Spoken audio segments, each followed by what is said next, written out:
pt3.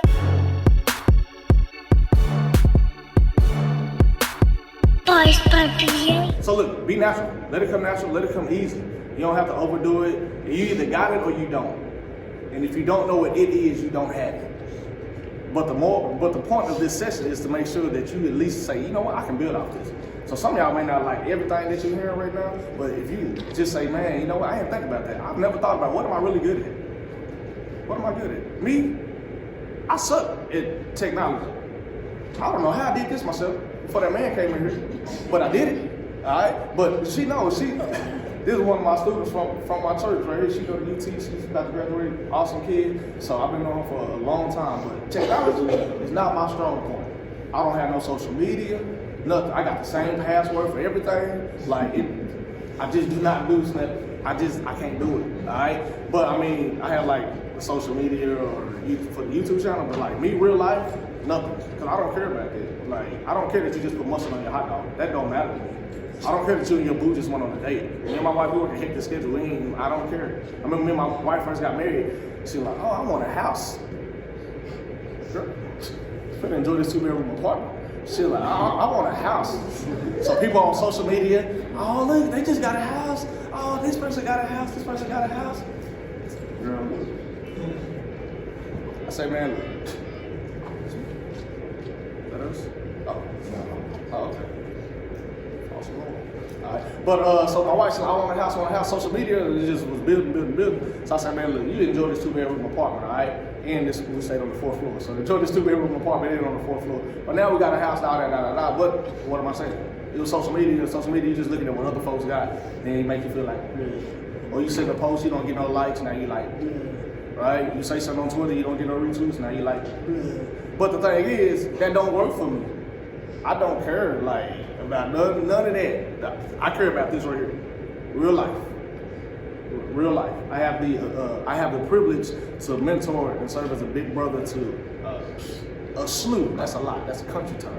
A slew of students throughout the United States at different colleges and campuses, and not just the United States, but across the world. Because eventually, my students they graduate college and they go and they do stuff. But every now and then, you need somebody. All right, which is the bonus bar right here, bonus bar number 7. You need somebody in front of you, you need somebody beside you, and you need somebody behind you. In front of you, beside you, behind you. So somebody in front of you is somebody that's been there, done that. Where you can say, hey, what do you think about this? Well, what do you think about this? I'm thinking about this, I'm going back and forth. What should I do about this? That's the person that's in front of you, somebody that's a little older. And then the people beside you is kind of like your peers.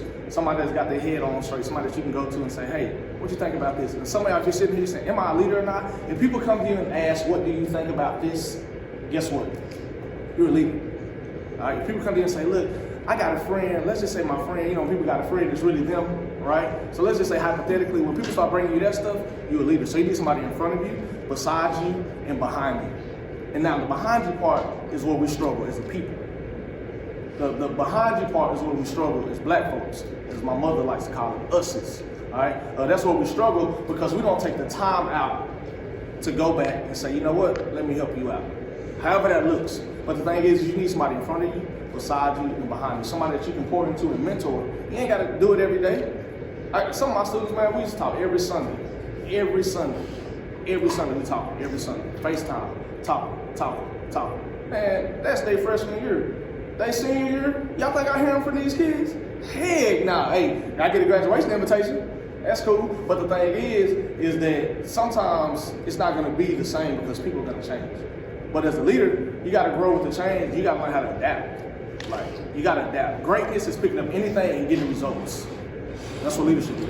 Greatness is picking up anything and getting results. Period. All right, so we doing good? Got 3 minutes on. All right, so again, greatness is picking up anything and getting results. And I heard a quote, it's basically a question.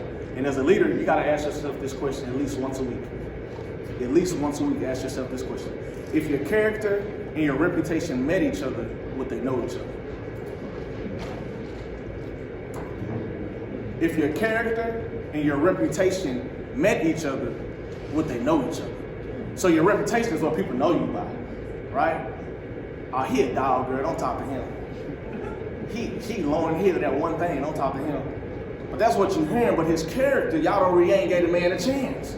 His character says otherwise. So as a leader, you gotta make sure that your character and your reputation line up. Because as a leader, they waiting for you to mess up so they can say, I told you so. And being people of color, I promise you, they waiting for you to mess up so they can say, I told you so. But the thing is, they don't get to tell us, I told you so. All right? Cool? So what I want to do right now is, I want to open up for questions. I want to hear from y'all. Questions, comments, it don't matter. So who first? Oh yeah, real easy. You can't talk to everybody, and everybody can't talk to you. Period. It just is what it is. It sounds stuffy, it just is what it is.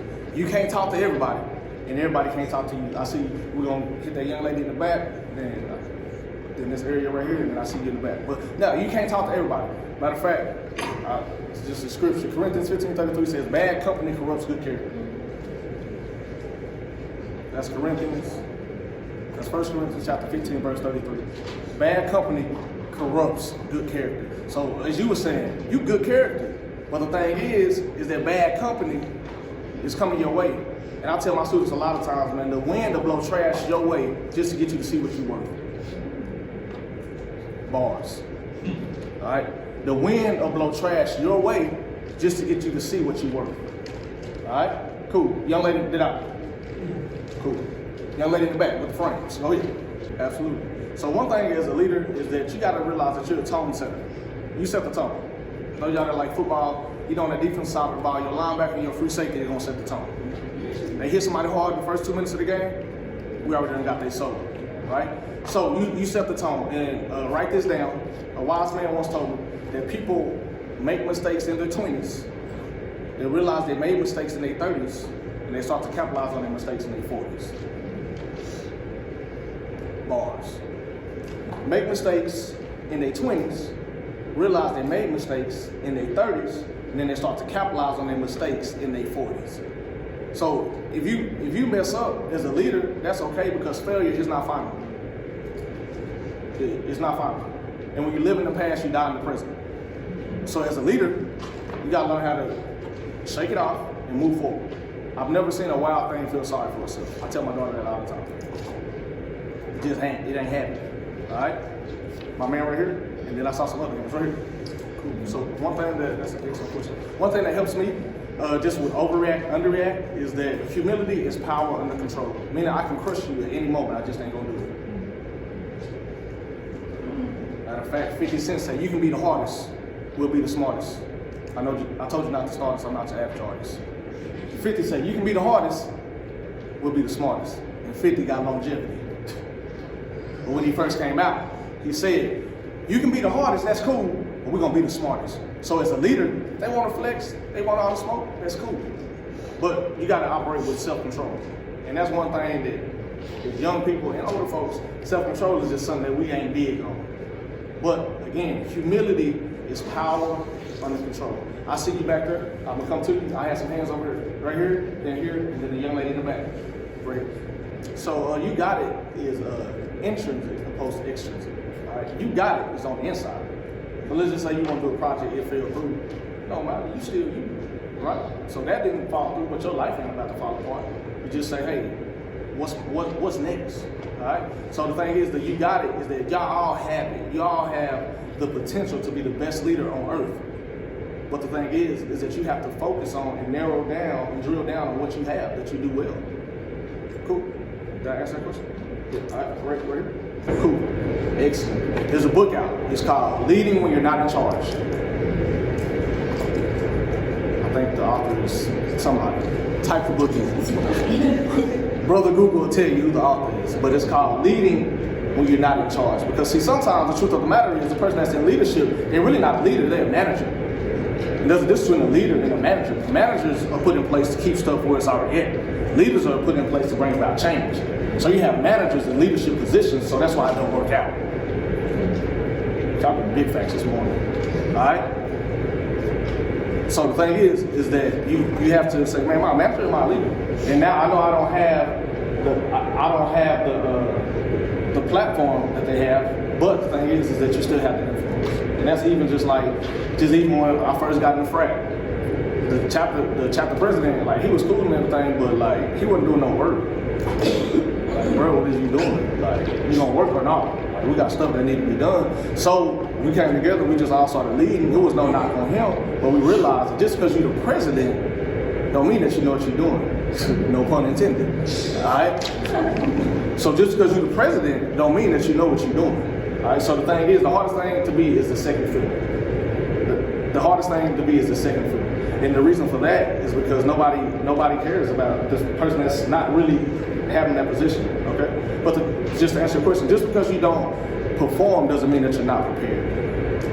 Just because you don't perform doesn't mean that you're not prepared. So just because you're not at the forefront, just because you're not, oh, this is the leader right here, that don't mean nothing. When your moment comes, just be ready.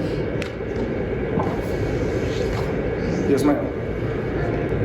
Absolutely, because I am an introvert. I'm just a highly social introvert. But I just really, look, I can do people, but I gotta do them in doses. Some of y'all need people, and that's okay. Y'all need, like, hey.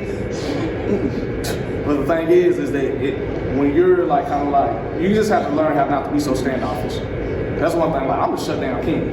But let me tell you, when me and my wife get into it when I first got married, we get into an argument. Stop, it ain't no argument. We're done. We ain't got nothing to talk about. Now, 7 years in, I've learned that I don't get to shut down because it's not just about me. 7 years later, 18-year-old, 5-year-old, 2-year-old, I don't get to shut down and say that. So the thing is that be mindful of the shutdown, because when you're introvert, it's easy to just be like, I don't need you. I was eating before I met you. I was walking and talking before I met you. I believed in myself before I met you. In the words of who is that? Kendrick Lamar, we're gonna be all right, right? We're gonna be all right. That's it. But yeah, just be mindful of that. Some other hands. Right here.